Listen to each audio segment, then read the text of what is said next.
नमस्कार मित्रांनो, आज गणपती बाप्पा बसून तब्बल 3-4 दिवस झालेले आहेत आणि याच सणानिमित्ताने गौराई उत्सव हा अगदी थाटामाटामध्ये भारतीय संस्कृतीमध्ये हा आनंदाने आणि उत्साहाने साजरा केला जातोय।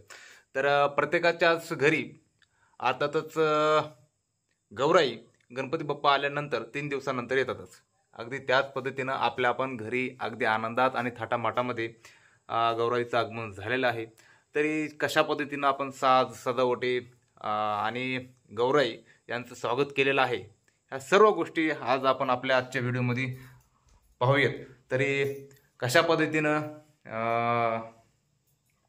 आमच्या आईनं सर्व गोष्टी अशा व्यवस्थित उभ्या करून गौराई यांचं स्वागत केलेलं आहे आणि प्रत्यक्ष आपण पाहूयात। तर अशा पद्धतीनं आपण आतमध्ये आल्यानंतर आपण पाहूयात की गौराई यांना जेवण करण्यासाठी नैवेद्य वगैरे दाखवण्याचा पूर्ण तयारी आमच्या आईनं करून ठेवलेली आहे। त्याबरोबरच असं रेखीव असं रांगोळी आणि रांगोळीच्या मधोमध सनई म्हणतात ना, समई ही एक विजली असू दे काही। अशा पद्धतीनं आपण पाहू शकतोय की केळीच्या पानावरती दरवर्षीप्रमाणे आणि धार्मिक शास्त्रीकरण असल्यामुळे दिवे हे लावण्यात आलेले आहेत।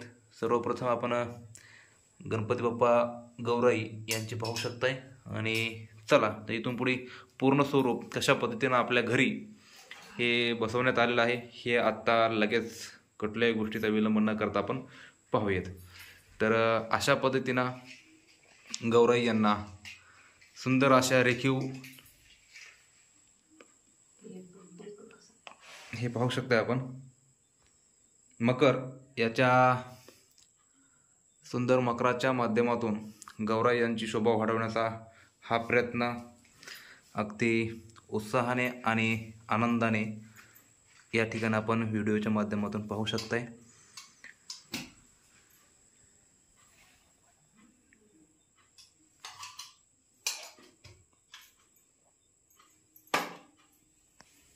चला तुर्ताच याच ठिकाणी आपण गणपती बाप्पा बसवलेले आहेत हेही पाहू शकताय। अगदी आमच्या घरची गणराया थाटामाटामध्ये फेटा घालून